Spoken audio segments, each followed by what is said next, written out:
Mateus capítulo 24, verso 1, diz assim: E quando Jesus ia saindo do templo, aproximaram-se dele os seus discípulos para lhe mostrarem a estrutura do templo.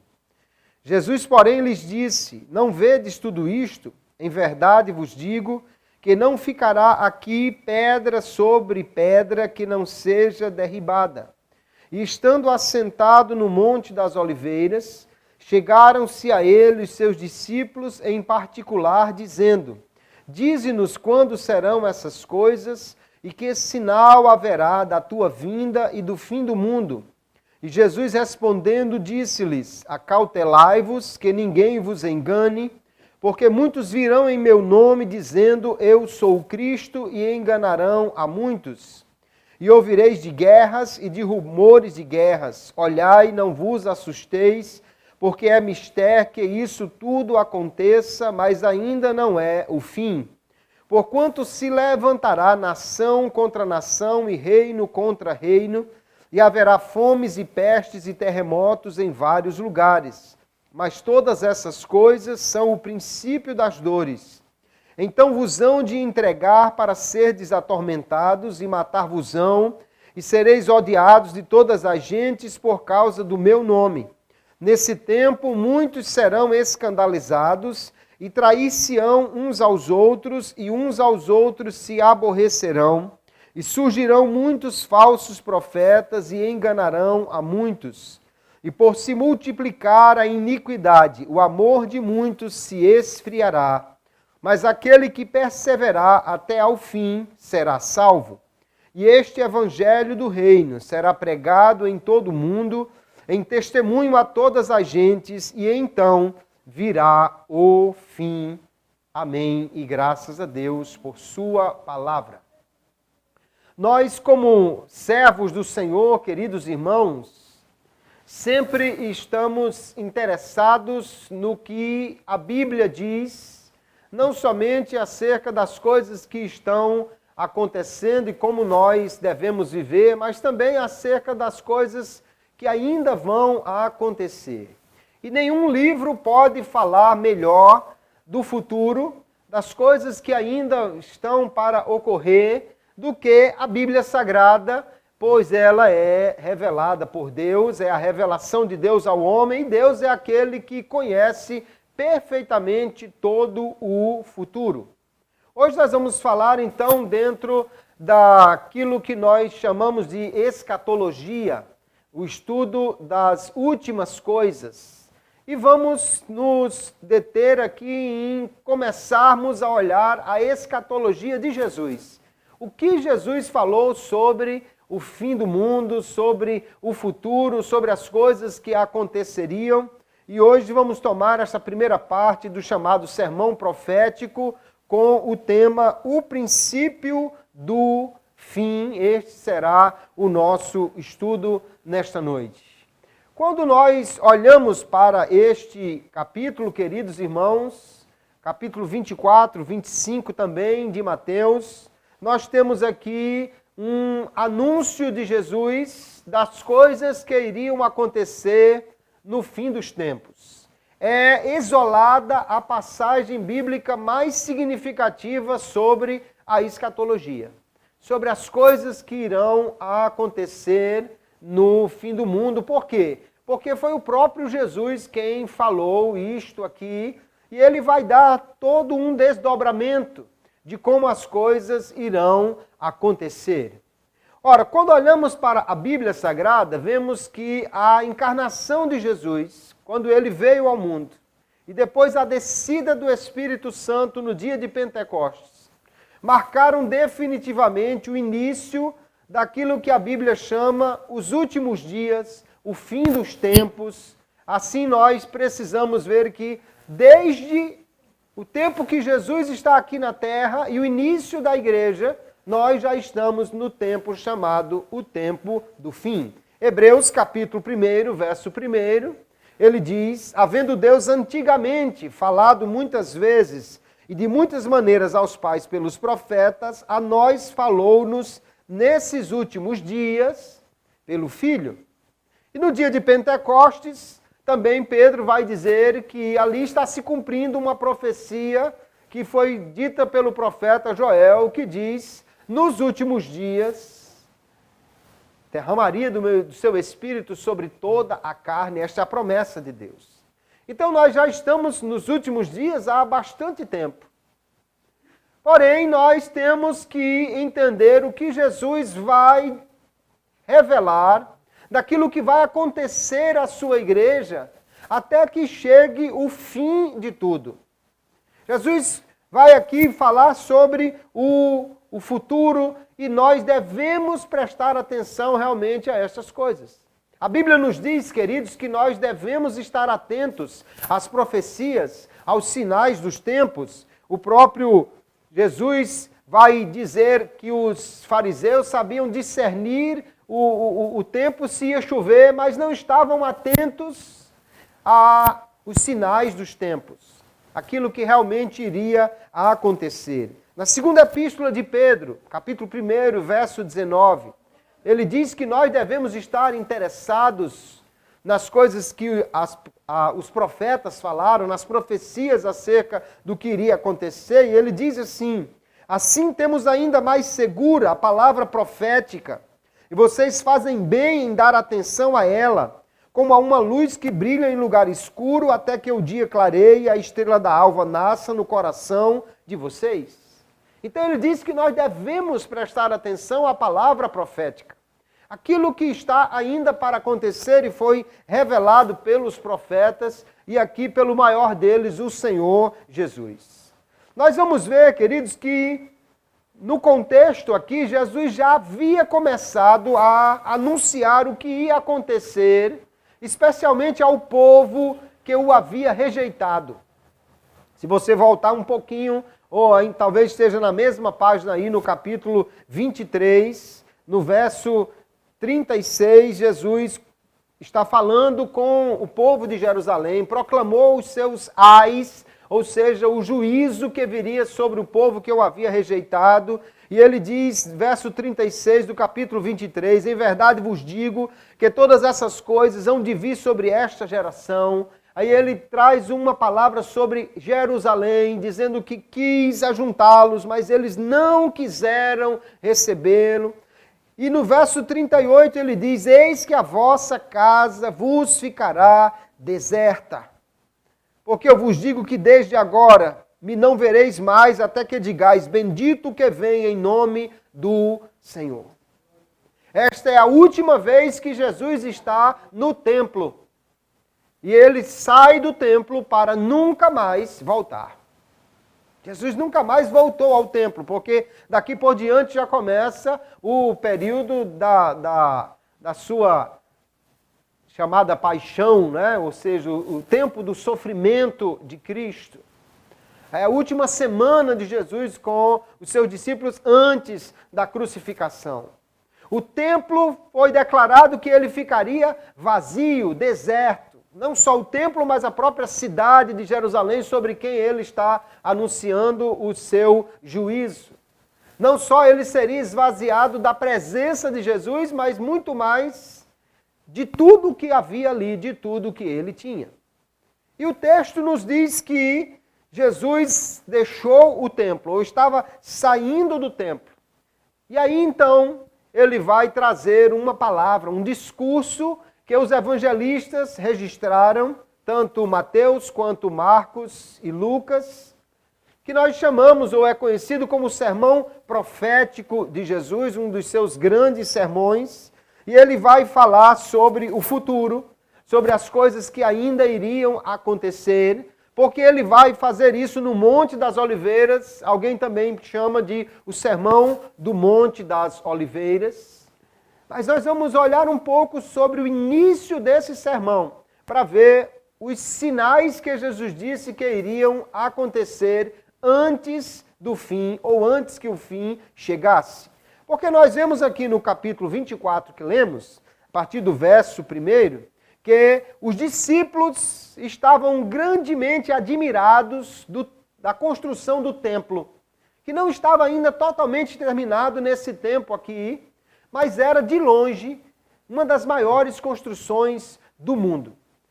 a base sobre a qual o templo estava construído. Herodes praticamente uniu 2 picos da montanha e construiu aquilo que muito bem poderia ser classificado como a maior construção de um templo, maior construção religiosa do mundo da época. Muito maior do que os templos que haviam até mesmo na Grécia, até mesmo em Roma. E ali eles estavam admirados.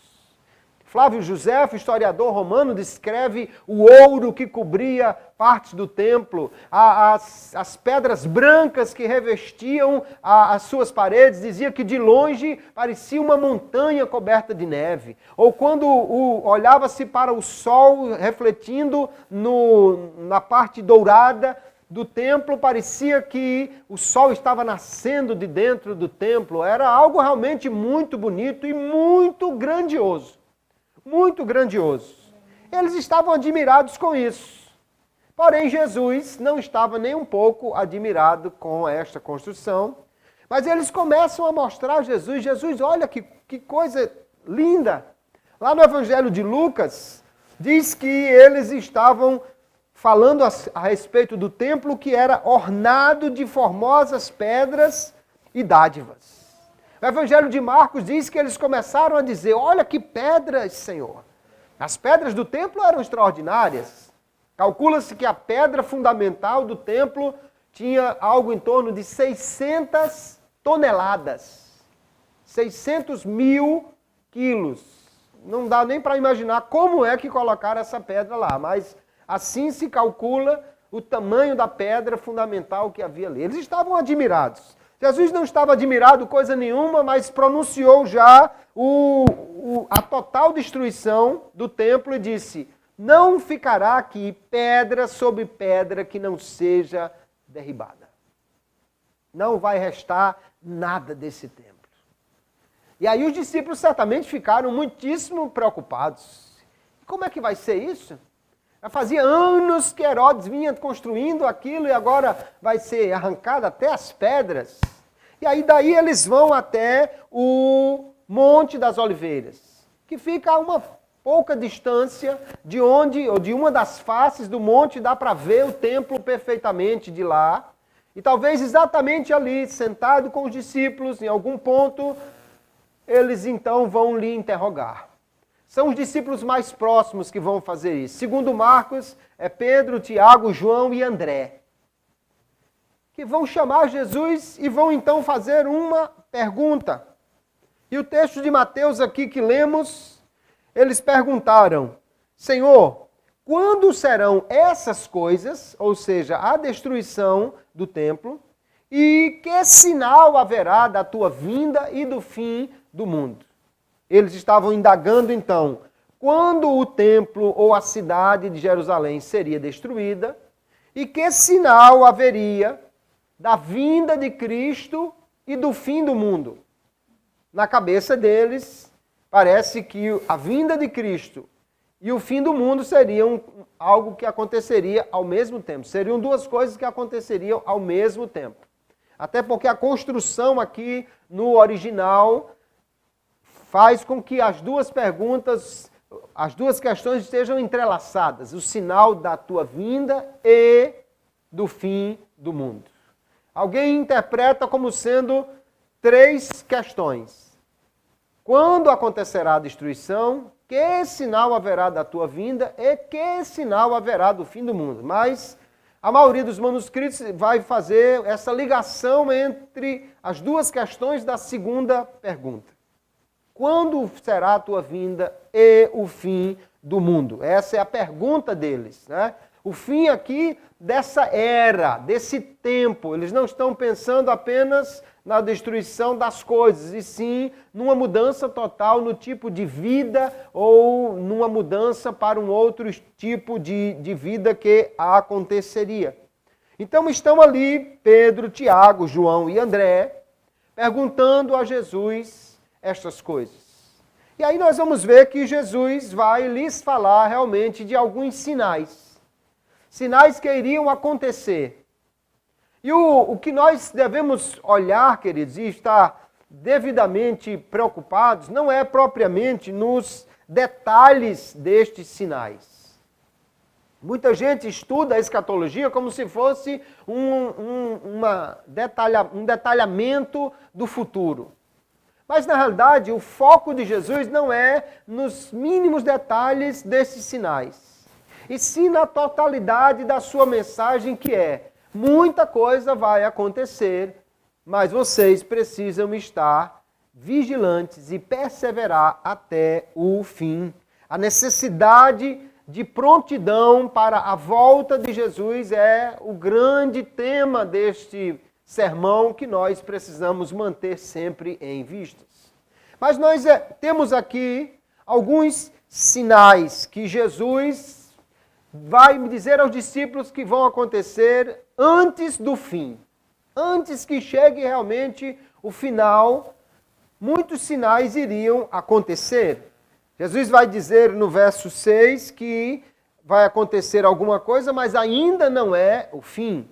No verso 8, de novo, ele vai dizer que essas coisas são o princípio das dores. E lá no verso 14 é que ele vai dizer: então virá o fim. Então tudo isso aqui vai acontecer antes do fim. O princípio das dores é como se fossem as dores de parto de uma mulher que está para dar à luz. Começa, ela sabe que está perto, mas pode ser que ainda se estenda por algumas horas, né? Tem mulher que começa a sentir as dores de parto e só vai ter a criança no final do dia ou no outro dia, dependendo de quando elas começarem. Então Jesus diz: olha, já começa o processo, mas ainda não é o fim. Nós vamos examinar alguns desses sinais e vamos perceber que eles se cumpriram ou vêm se cumprindo ao longo dos anos. Também, na minha percepção, a ocorrência desses sinais está cada dia maior. Cada dia esses sinais ocorrem num número mais crescente. E este fato deve deixar a igreja cada vez mais atenta e preparada para a volta de Jesus. Se a igreja dos primórdios, se os discípulos já estavam recebendo uma palavra de estarem alertas, nós, olhando os sinais dos tempos aqui, podemos e devemos estar muito mais alertas. Jesus vai começar a falar, e antes dele dizer qualquer sinal, a primeira declaração de Jesus aqui, no verso 4, é: acautelai-vos que ninguém vos engane. Tenham cuidado para não serem enganados. Esse tipo de assunto é um assunto muito interessante. Porém, também é um assunto que muita gente começa a falar e às vezes descamba por um tipo de interpretação perigosa e que muita gente acaba se enganando. Nós vamos ver que há a possibilidade do engano, de alguém achar que isso é mentira e não vai acontecer.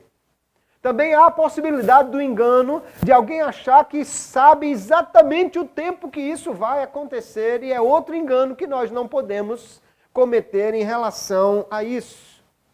Nós vemos então uma advertência inicial contra o engano, contra alguém que queira ludibriar o povo, enganar o povo com essas questões. E fica então desde o início o anúncio de Jesus: esteja atento, seja vigilante, esteja preparado e não se deixe enganar acerca destas coisas.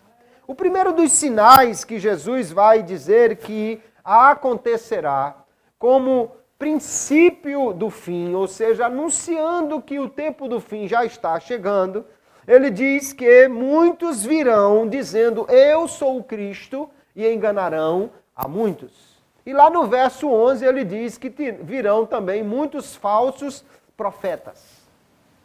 Falsos profetas, falsos cristos, é algo que realmente nós vemos que em toda a história da igreja aconteceu e continua acontecendo, e portanto Jesus nos adverte a não nos deixarmos enganar por qualquer pessoa que se diga enviada de Deus, que se diga que é o Cristo. A palavra Cristo significa Messias, o ungido, o enviado de Deus. Naquela época, queridos, já haviam falsos cristos, ou falsos messias aparecendo. O texto lá de Atos, capítulo 5, verso 35 em diante, nós vamos ver a fala de um sábio, né, entre os judeus, dando uma palavra de precaução para não machucarem ou não irem contra os apóstolos. E no verso 35 ele vai dizer: antes desses dias levantou-se Teudas, dizendo ser alguém, a esse se ajuntou o número de uns 400 homens, o qual foi morto. Todos os que lhe deram ouvidos foram dispersos e reduzidos a nada. Depois desse levantou-se Judas, o galileu, nos dias do alistamento e levou muito povo após si. Mas também este pereceu e todos os que lhe deram ouvidos foram dispersos. Já tinha aparecido alguém dizendo que era o Cristo, o Messias. Mas Roma abafou a rebelião que eles levantaram e, portanto, não eram de fato o Cristo. Alguém que olhasse na sexta-feira da morte de Jesus poderia pensar que Jesus era mais um desses que aconteceu a mesma coisa. Mas no domingo de manhã toda dúvida foi tirada e aí o verdadeiro Messias está ali para todos verem. Ao longo da história, queridos, muitos vieram em nome de Jesus. Muitos se disseram Cristos, ou reencarnação de Cristo, ou a nova revelação de Deus. E assim enganaram muita gente. Porém, nos séculos passados, do século XIX para cá, nós vamos ver que surgiram muitas seitas, muitos movimentos chamados pseudo-cristãos, falsos cristãos. Falsos porque, apesar de falar de Jesus e apesar de até citar a Bíblia, mas geralmente tem outros livros que eles consideram mais importantes do que a Bíblia e alguém que recebeu uma revelação maior do que a revelação que está na Bíblia. Então nós vamos ver que surgiram, por exemplo, nos Estados Unidos surgiu o mormonismo, onde o seu fundador, Joseph Smith, início do século XIX, vai dizer que recebeu uma revelação dizendo que nenhuma igreja mais estava certa, ele deveria ficar de fora. Depois recebeu uma revelação trazida por um anjo e pelo pai do anjo. A partir daí ele trouxe o livro dos Mormons. E se diz o profeta de Deus. Nós vamos ver que Charles Russell, também o fundador das chamadas Testemunhas de Jeová, era também um cristão, afastou-se das igrejas, recebeu, segundo ele, uma nova revelação a partir do livro de Daniel, e aí começou esse movimento chamado Testemunha de Jeová, que já agendou a volta de Jesus mais de uma vez, mas não aconteceu. E outros movimentos. Nós vamos ver o Adventismo do sétimo dia, onde o seu fundador e depois a sua grande profetisa Ellen White também agendou a volta de Jesus mais de uma vez, dizendo-se profeta e trazendo revelações.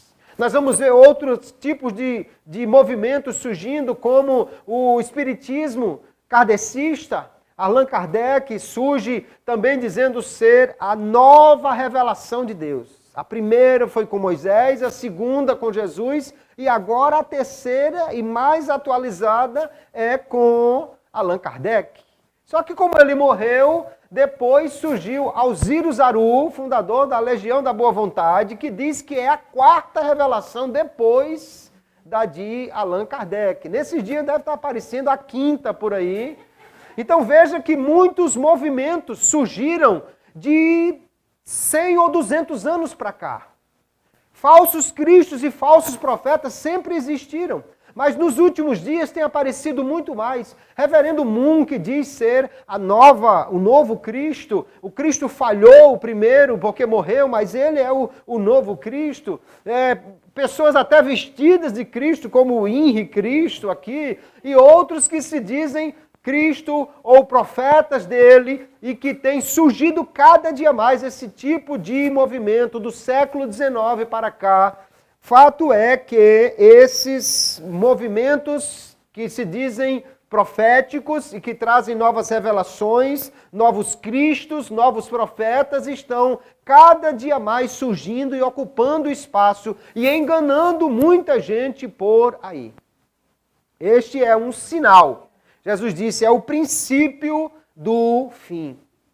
E nós precisamos, queridos, perseverar no estudo da palavra de Deus. Porque a mesma palavra diz que um crente não é levado em roda por qualquer vento de doutrina quando ele está firmado nesta palavra que é lhe ensinada através daqueles que receberam a capacidade do Espírito para fazer isso. Nós precisamos perseverar nesta palavra. Hoje vivemos um tempo que muita gente está indo atrás apenas de uma palavra que lhe agrade, que lhe fale o que ele quer ouvir. E isso é cumprimento também da palavra de Deus. 2 Timóteo, capítulo 4, o verso 2 em diante, o apóstolo Paulo diz àquele seu filho na fé, Timóteo, pregue a palavra. Esteja preparado, quer a ocasião seja favorável, quer não. Corrija, repreenda e encoraje com paciência e bom ensino.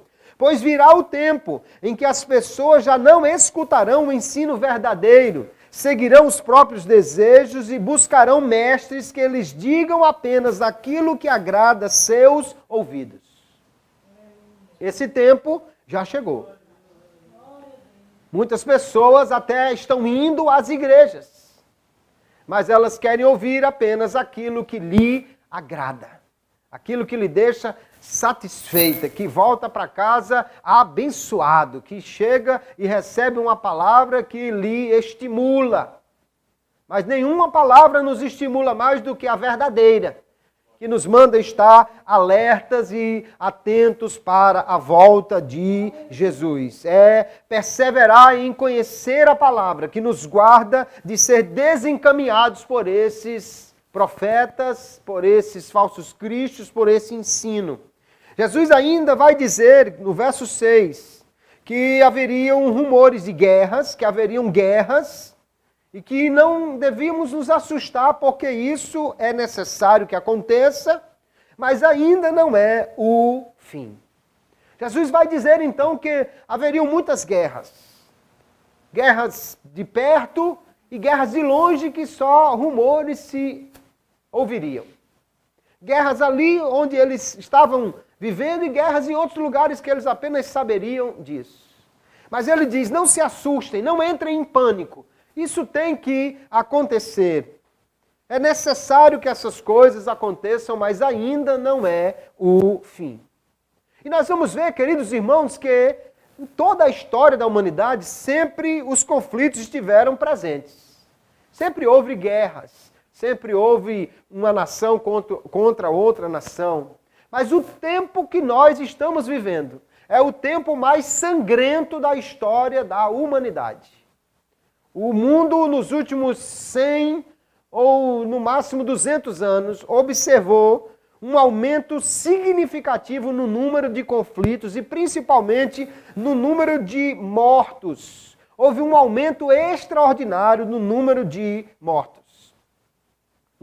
Há um relatório das Nações Unidas que fala sobre o desenvolvimento humano, um relatório sobre o desenvolvimento humano das Nações Unidas. Do ano de 2005, ele apresentou um gráfico falando sobre os conflitos que causaram mortes. E ele colocou assim, no século XVI, os conflitos relatados chegaram a 1,6 milhões de mortes, o que equivalia mais ou menos a 0,32% da população da época.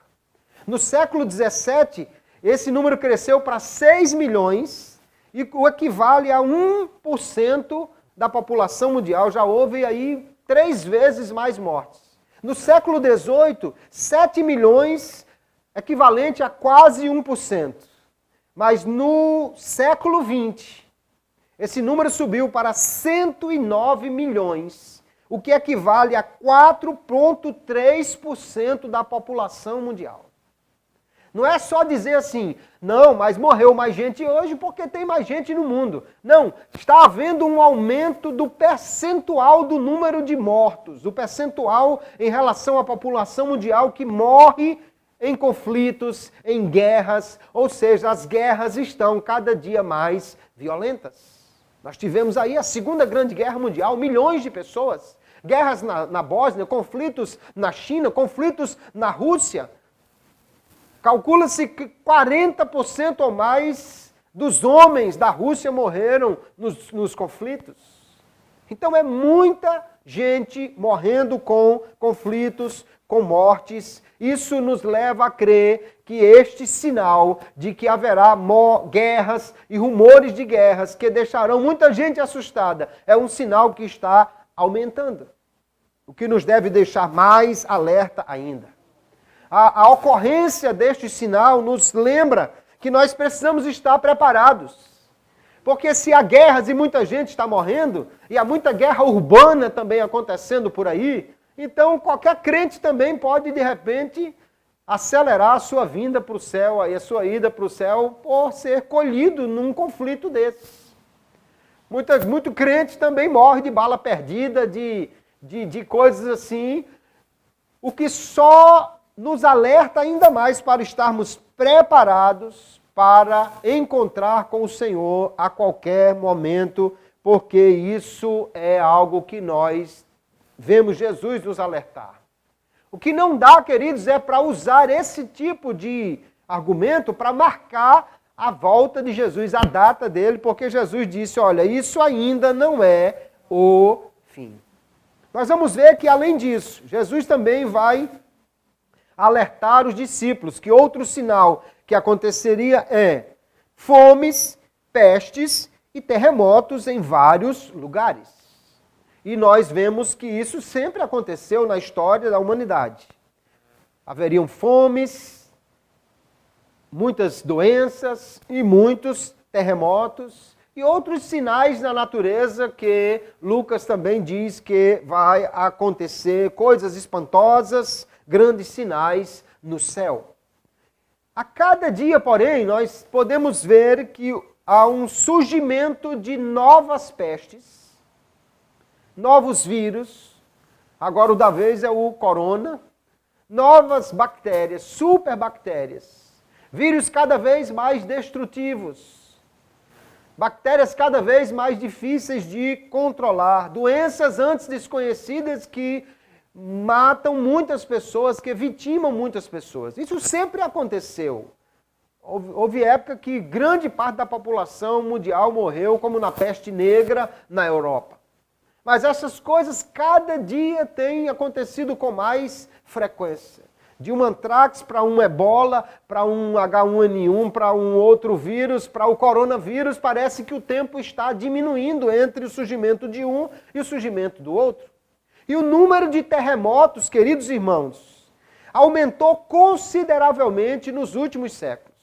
Alguém pode dizer, mas é porque aumentou o número de máquinas que captam isso. Sim, de fato, se aumenta o número de máquinas, mais terremotos são registrados.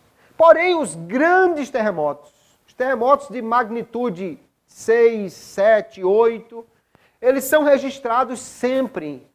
Porque mesmo que as máquinas não estejam tão próximas do local onde ele aconteceu, do chamado epicentro, ainda assim, como são grandes terremotos, eles são registrados. No entanto, o registro do número de terremotos de magnitude 6 a 8, desde o ano de 1900 até o ano 2008, mostra que no início do século, esse número raramente passava de 5 terremotos de maior magnitude registrados. Porém, do ano 2000 até o ano 2008, teve ano que foi registrado mais de 35 terremotos de grande magnitude. O que mostra que esse número de terremotos provavelmente está aumentando realmente e que, portanto, este sinal, que sempre se cumpriu, está cada vez mais evidente e isso deve nos trazer mais alerta, nos colocar mais preparados para a volta de Jesus. Outro sinal evidente que Jesus disse que aconteceria é que no verso 9... muitos seriam entregues para serem atormentados, seriam mortos, seriam odiados, que muitos se escandalizariam, ou seja, muitos cairiam da fé, que dentro mesmo da igreja uns iam trair uns aos outros e odiar uns aos outros. Este sinal, queridos irmãos, é algo que nós vemos que rapidamente começou a se cumprir. A perseguição iniciou-se bem cedo na história da igreja. No livro de Atos dos Apóstolos, nós já vamos encontrar ali logo cedo discípulos sendo presos, Estevão sendo morto, Tiago sendo decapitado, Paulo sendo açoitado, sendo apedrejado, passando por muitas dificuldades. Então, mortes, prisões, açoites, apedrejamentos e muitas outras formas de sofrimento a igreja experimentou desde o seu início por causa do evangelho, que é o que Jesus disse que aconteceria. Nós vemos que entre os cristãos há uma divergência quanto à chamada grande tribulação, se a igreja irá passar por ela ou não. Nós acreditamos que a igreja não passará pela grande tribulação. Há outros que defendem que a igreja passará sim por esse grande sofrimento. Hoje não vamos discutir sobre isso, mas o fato certo é que todos os evangélicos, todos os crentes concordam que a igreja do Senhor passará por tribulações, por perseguições e por angústia aqui nesta terra, como Jesus disse que isso aconteceria. Mas graças a Deus que ele também prometeu que haveria grande galardão para aqueles que permanecessem fiéis. Mateus capítulo 5, verso 11, ele já disse: bem-aventurados sois quando vos injuriarem, perseguirem, mentindo, disserem todo o mal contra vós por minha causa. Exultai e alegrai-vos, porque é grande o vosso galardão nos céus, porque assim perseguiram os profetas que foram antes de vós. Os profetas de Deus verdadeiros sempre foram perseguidos. A igreja de Cristo ainda hoje, queridos, é muito perseguida em vários lugares, de muitas formas. Em alguns lugares isso é muito severo. O Ministério Portas Abertas tem sempre levantado dados sobre a perseguição mundial, e o mapa que eles apresentam é que praticamente em todo o norte da África e em toda a Ásia há perseguição à igreja. Alguns países têm uma perseguição alta, outros têm uma perseguição severa e outros têm uma perseguição extrema, onde simplesmente dizer que é cristão é pedir para morrer. Literalmente é ser colocado na lista dos que vão morrer. Muitos cristãos têm sido decapitados, queimados vivos, igrejas destruídas, mulheres abusadas, sem que a mídia mundial sequer dê notícia disso. Verdadeiros genocídios de, às vezes, centenas ou até milhares de cristãos que têm sido mortos em muitas partes do mundo. E a mídia mundial prefere dar atenção a coisas tolas que acontecem por aí, ou às vezes a morte de uma só pessoa porque é interesse deles, enquanto muitos cristãos estão morrendo em muitas partes do mundo, perseguidos por causa do Evangelho. Enquanto isso, em países onde a perseguição é muito suave ou quase não existe, como o Brasil, infelizmente, os crentes às vezes deixam de vir para a igreja porque alguém olhou com a cara feia para ele. Enquanto que em países, muitos por aí, os crentes estão sendo mortos por causa do Evangelho. E alguém até começou ou mandou uma carta para os cristãos na China dizendo: nós estamos orando para que a perseguição passe. E um cristão chinês respondeu dizendo: pelo amor de Deus, não ore para a perseguição passar. Ore para o Senhor nos dar graça, porque é esta perseguição que tem feito a igreja crescer. E talvez a melhor coisa que Deus possa fazer com a igreja brasileira é mandar uma grande perseguição para ver se os crentes vêm à igreja, porque quando a coisa está muito boa, os crentes esquecem de Jesus. Então, vamos orar para que Deus faça aquilo que seja melhor para que os crentes voltem para a igreja. Mas esta palavra, queridos, é para nós despertarmos e entendermos que estes sinais estão se cumprindo. E cada dia parece que em número maior, e nós estarmos então preparados para a volta de Jesus. Jesus falou sobre escândalos, sobre pessoas que iriam cair da fé. Falou sobre crentes contra crentes, pessoas traindo e aborrecendo uns aos outros, pessoas que iriam abandonar a sua fé por causa de falsos ensinos, outros por causa da iniquidade, outros por causa da frieza espiritual, onde o amor se esfriou. Isso não é algo que Jesus disse que pode acontecer, ele disse que vai acontecer e na realidade tem acontecido. O termo aqui escandalizar, que muitos se escandalizarão, ele disse, fala de alguém tropeçar. Escandalizar é fazer alguém pecar, fazer alguém abandonar a sua fé. Mateus capítulo 18, Jesus já tinha falado sobre isso, dizendo, se alguém fizer cair no pecado, um destes pequeninos que creem em mim, melhor lhe seria amarrar uma pedra de moinho no pescoço e se afogar nas profundezas do mar. Alguém fazer um outro crente tropeçar é algo realmente terrível. Nos dias atuais, nós estamos vendo que a iniquidade aumentou. Não só aumentou, como há uma inversão de valores.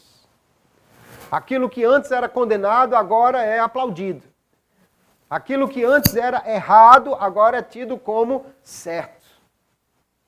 Aquilo que antes era uma coisa que a sociedade abominava, agora é a melhor coisa que alguém pode fazer é pecar. Se antes se valorizava um rapaz, uma moça que se guardavam até o casamento, hoje parece que qualquer um que ainda seja virgem é tido como uma aberração da natureza. Se antes a relação entre um homem e uma mulher que era valorizada, agora parece que essa é a que está fora de moda. E as outras é que são melhores e mais valorizadas. A iniquidade está cada vez se propagando no mundo, mas nós precisamos tomar cuidado porque Jesus diz, quem perseverar até o fim será salvo. Mas alguns vão esfriar na fé, alguns vão esfriar o amor por causa da iniquidade ou por causa das perseguições ou por outras causas. E nós então temos que nos posicionar. Se vamos ficar naqueles que vão perseverar ou se vamos estar naqueles que vão esfriar o amor. Porque que vai haver esfriamento, vai. Agora, se eu farei parte dele, aí depende de mim, porque Jesus está dando essa palavra exatamente para alertar o povo. Alguém fala que antes que a volta de Jesus aconteça, haverá um grande avivamento e haverá uma purificação da igreja, mas não é isso que Jesus está dizendo. Segundo esse texto, não devemos esperar um tempo de avivamento ou de pureza doutrinária para a igreja antes que venha o fim. Jesus está falando de apostasia, de esfriamento, de ensino enganador que envolverão a muitos crentes. E olhe se isso já não está acontecendo numa medida tão grande no meio do povo de Deus. O número de cristãos e o número de evangélicos parece estar aumentando. Mas o número de crentes preparados para o arrebatamento eu já tenho séria desconfiança. E isso é o que importa.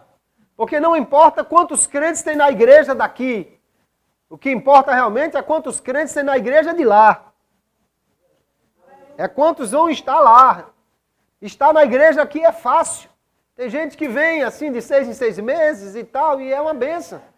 Agora, a questão é lá, se vamos estar na igreja que estará de pé diante do Senhor Jesus para receber as vestes brancas e participar das bodas do Cordeiro. Aleluia!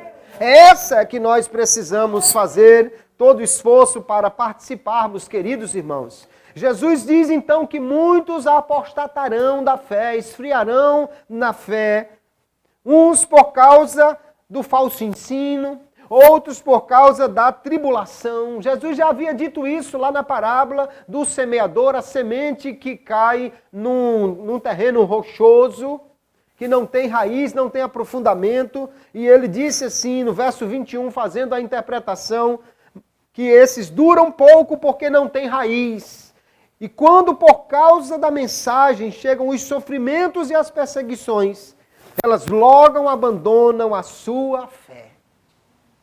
Tem gente que quer ser crente, mas quer ser crente para ser abençoado.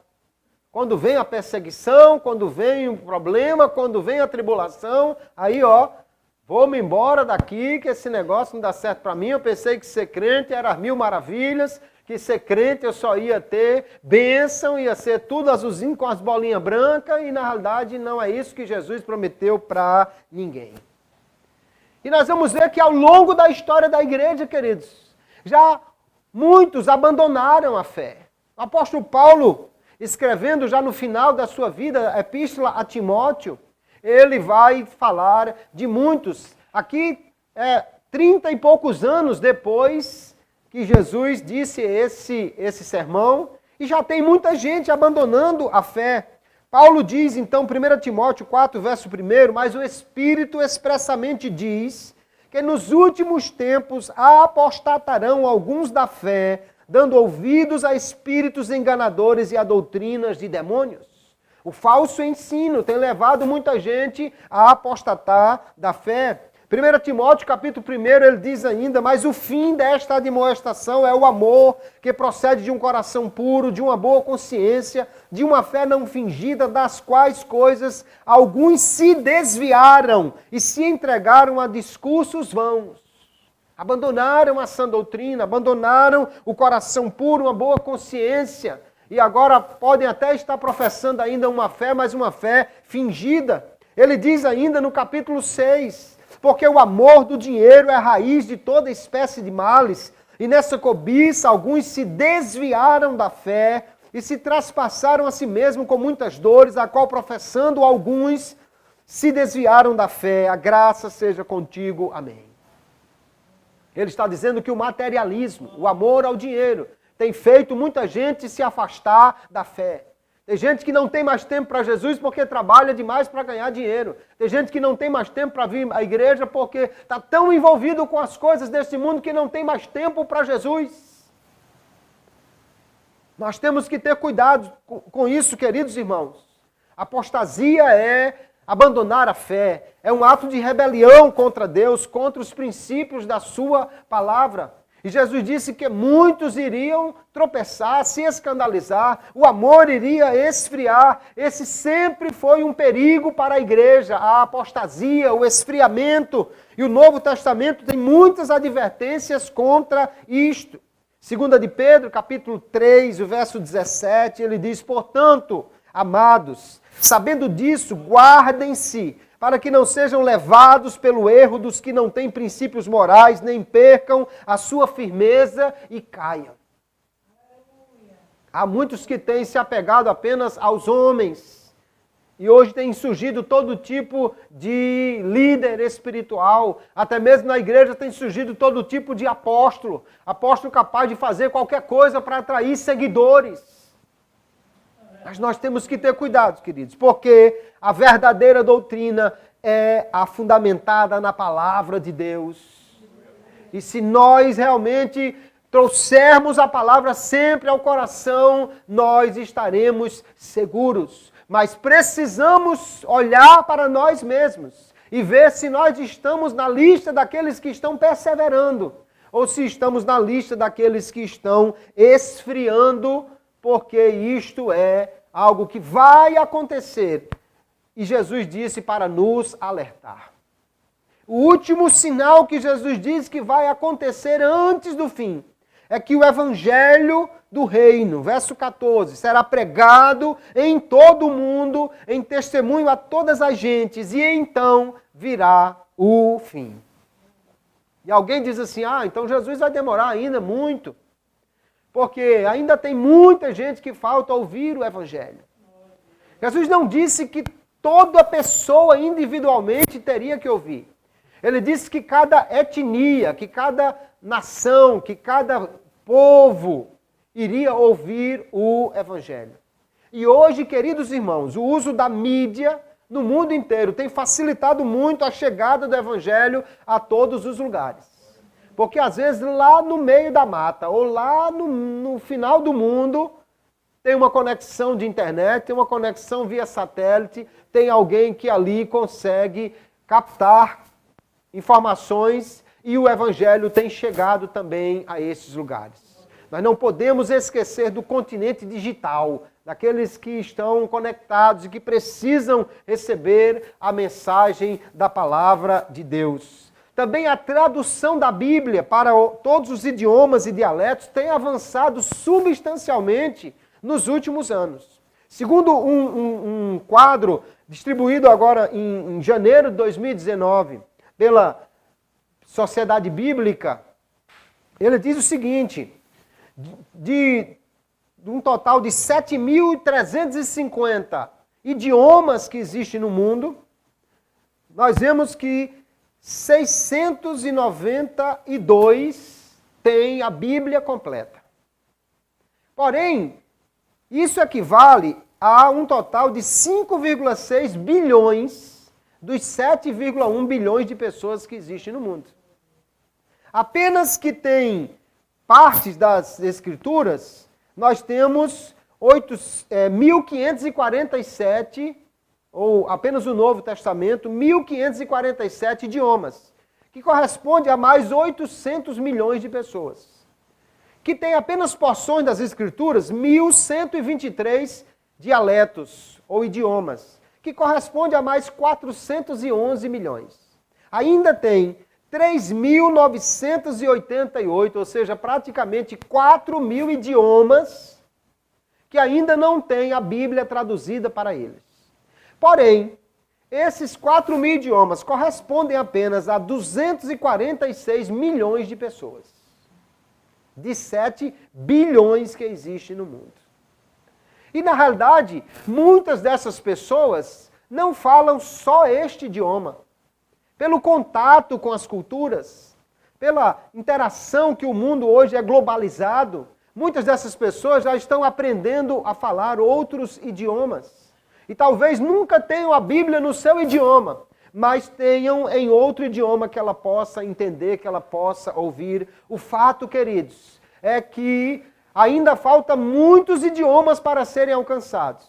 Mas em termos de gente, falta pouca gente para ouvir o Evangelho no mundo. O Evangelho do Reino está sendo pregado a todas as gentes e isso tem crescido e nós precisamos então entender que o tempo do fim pode estar bastante próximo.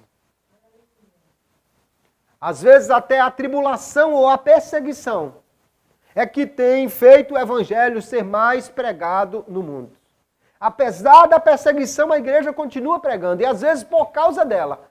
Nós vamos ver ainda no Novo Testamento que os discípulos parece que estavam meio tranquilões lá em Jerusalém. Aí veio a perseguição, eles tiveram que sair e o Evangelho alcançou outras regiões. Nós precisamos então estar alertas. O Evangelho está sendo pregado e Jesus disse, depois que esse Evangelho for pregado a toda a gente, virá o fim. Isso não quer dizer que o mundo inteiro vai se converter. Porque muita gente ouve o Evangelho, mas não quer crer. Não quer acreditar. Quantas pessoas que têm acesso ao ensino da Bíblia, mas simplesmente parece que isso não é para elas, não é com elas. Elas continuam vivendo da mesma forma. João capítulo 3, o verso 16 em diante, um texto bastante conhecido, Jesus disse, porque Deus amou o mundo de tal maneira que deu seu Filho unigênito, para que todo aquele que nele crê não pereça, mas tenha a vida eterna. O verso 17 ele continua, porque Deus enviou seu Filho ao mundo, não para que condenasse o mundo, mas para que o mundo fosse salvo por ele. E ainda, quem crê nele não é condenado, mas quem não crê já está condenado, porquanto não crê no nome do unigênito Filho de Deus. E o verso 19, a condenação é esta, que a luz veio ao mundo, e os homens amaram mais as trevas do que a luz, porque as suas obras eram más. Não é uma questão de estar predestinado, é uma questão de amar mais a treva do que a luz. O evangelho é pregado a todo mundo. Jesus disse que deveria ser pregado realmente a todas as gentes. Mas é preciso crer para poder ser salvo. Então Jesus disse, aquele que perseverar até o fim é que será salvo. Estes sinais, queridos irmãos, Jesus anunciou dizendo que antecederiam o fim. Jesus mostrou aí que haveriam dificuldades, que os crentes passariam por elas. Preveniu sobre o alto preço a ser pago para ser fiel. Para ser fiel, o preço é alto. Às vezes vem a perseguição, às vezes vem a tribulação. Tem que perseverar na doutrina, tem que continuar firme. Mas vale a pena. Jesus avisa também muitas vezes que a igreja tem que estar vigilante, tem que estar atenta para os sinais. Ele vai continuar falando aqui muitas vezes de a necessidade de estar vigilante, perseverante. Nós vemos também que lá em Hebreus capítulo 10 e o verso 25, ele fala sobre estar alertas. Quanto mais vemos que o dia está se aproximando, mas ele diz assim, não deixemos de reunir-nos como igreja, segundo o costume de alguns, mas procuremos encorajar-nos uns aos outros, ainda mais quando vocês veem que se aproxima o dia. Quanto mais nós vemos que Jesus está para voltar, queridos, mais nós devemos nos reunir como igreja. Hoje há até um movimento dos desigrejados. Isso não é algo que a Bíblia recomende de forma alguma. Porque nós precisamos estar na igreja. É na igreja que nós podemos ajudar uns aos outros. Ele diz que nós devemos encorajar uns aos outros. E como vai fazer isso? Se cada um estiver na sua casa assistindo pela internet uma pregação. Nós precisamos estar mais no templo, mais reunidos como igreja, mais envolvidos uns com os outros e com a obra do Senhor. Quanto mais nós vemos que o dia da volta de Jesus está se aproximando. Porém, Jesus também avisou sobre um outro erro, que ninguém deveria tentar marcar a volta de Jesus, marcar o dia que ele iria voltar. Verso 36, Jesus vai dizer aqui, daquele dia e hora ninguém sabe. Nem os anjos, nem o Filho, mas unicamente meu Pai. Do verso 42 em diante ele diz que nós devemos vigiar, que é como se o pai de família estivesse esperando o ladrão, se ele soubesse que hora ele viria, vigiaria, mas nós devemos estar apercebidos. Jesus vai falar então que como nos dias de Noé, ou como o pai de família que não vigia a casa contra o ladrão, muitos serão pegos de surpresa no dia da volta de Cristo. Mas nós precisamos estar alertas e preparados, queridos irmãos. Este dia está se aproximando. Jesus vai falar sobre os sinais que antecedem este momento, e nós vimos que tudo isso está se cumprindo aceleradamente. Então a escatologia de Jesus aqui não é para fornecer detalhes minuciosos de como as coisas vão acontecer. Essas coisas já vêm acontecendo. Nem há uma base para marcar a data desses eventos. Não dá para saber quando será, quando Jesus voltará. Mas ele nos adverte dos perigos, do engano, da falsa doutrina, da frieza espiritual, da perda da fé, da falta de vigilância em consequência da demora da sua vinda. É fácil ser crente por uma semana. E muita gente é crente por uma semana. Tem gente que é até muito crente por uma semana. Vem para o matutino, vem para a consagração, vem para isso, vem e tal, e ora, e jejuma e tal, não sei o quê. Mas o desafio não é ser crente por uma semana. Não é ser muitíssimo crente por uma semana. O desafio é ser sempre crente até a volta de Jesus. É ser crente todos os dias. A maior loucura é alguém ser crente fervoroso por 20 anos e perder o arrebatamento. A maior loucura é o sujeito ser o crente mais fervoroso do passado e ficar no dia do arrebatamento da igreja. Não, irmão, Jesus está nos alertando que essas coisas virão e acontecerão e estão acontecendo. Quanto mais elas acontecem, mais nós devemos estar firmados, perseverantes, vigilantes, para nós estarmos prontos para a vinda de Jesus. Jesus nos lembrou das lutas que nós enfrentaremos e também da missão que temos de levar o Evangelho a todos os povos. Enquanto levamos o Evangelho a alguém, nós estamos cooperando para a volta de Jesus, porque quando o Evangelho for pregado a todos, então virá o fim. Vendo toda essa mensagem de Jesus, nós temos que fazer a nós mesmos as perguntas certas. Estamos firmes? Estamos cada vez mais perseverantes? Estamos vigiando? Estamos no grupo dos que estão no verso 13, os que perseveram até o fim, ou estamos no grupo do verso 12, do amor que se esfriou? Nós estamos naqueles que estão fazendo a obra e cooperando com a expansão do Evangelho, ou estamos naqueles que estão tropeçando? Estamos perseverando, estamos fiéis, estamos avançando cada vez mais para um tempo de fidelidade, de amor, de calor no espírito? Ou será que a frieza espiritual está tomando conta de nós? Muitos irão perseverar até o fim, outros irão ficar pelo meio do caminho. Nós precisamos vigiar para ser do grupo que vai até o fim e não daquele que para no meio da caminhada. A graça de Deus está ao nosso alcance para nos levar até o fim.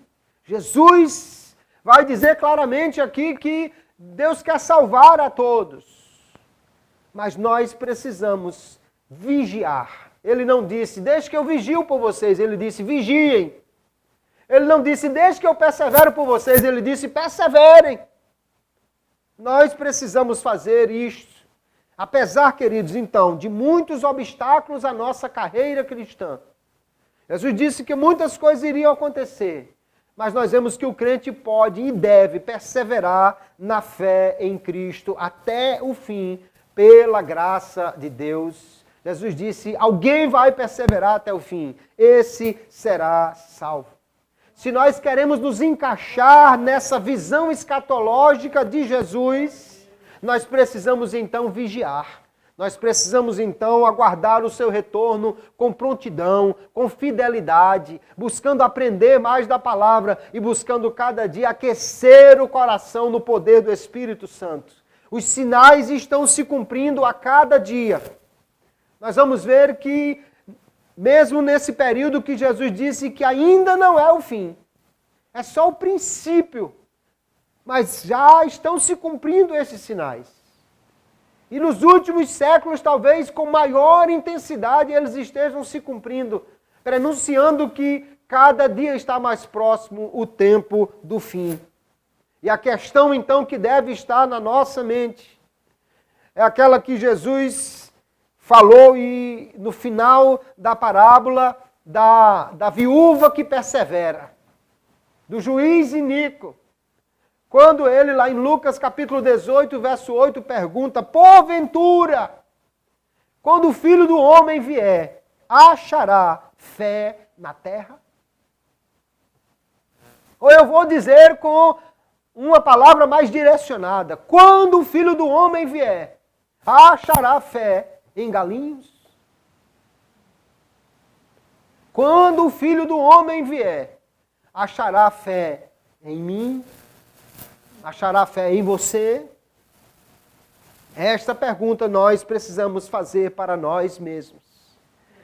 Porque o que é certo é, Jesus vai voltar. O que é certo também é, cada dia estamos mais próximos deste dia quando Ele vai voltar. O que é certo também é, os sinais que antecedem a sua vinda já estão se cumprindo há bastante tempo e parecem estar ainda mais evidentes no tempo mais próximo de nós. Então, queridos, precisamos vigiar, estar prontos. O princípio do fim já começou e antes que o fim chegue, nós precisamos continuar firmes, vigiar o coração, trazer cada dia mais a palavra para não abandonarmos a fé. Se o coração está esfriando, se o amor está esfriando, vamos buscar o calor do Espírito Santo, buscar ao Senhor para nos aquecer cada dia mais, para que Jesus nos encontre crentes quentes, cheios de poder, cheios da unção, fazendo a sua obra, vigiando, pregando o Evangelho, servindo ao Senhor, amando uns aos outros, para que nós possamos subir juntos no dia do arrebatamento da igreja, quando Jesus vier para buscar o seu povo. Querendo o Senhor e com a sua graça, nas próximas semanas nós vamos continuar estudando esse sermão profético em muitas coisas ainda que Jesus tem a falar para nós sobre as coisas que iriam acontecer depois ou que ainda vão acontecer, e se o Senhor nos der graça, vamos então estudar tudo isso. Que Deus abençoe a cada um dos irmãos, que essa palavra esteja no seu coração, que você não deixe apenas que ela fique na memória que foi o culto de hoje, mas aplique a sua vida para que você possa crescer cada vez mais e estar preparado para o dia da vinda de Jesus. Amém, queridos? Que Deus abençoe a todos, no nome de Jesus.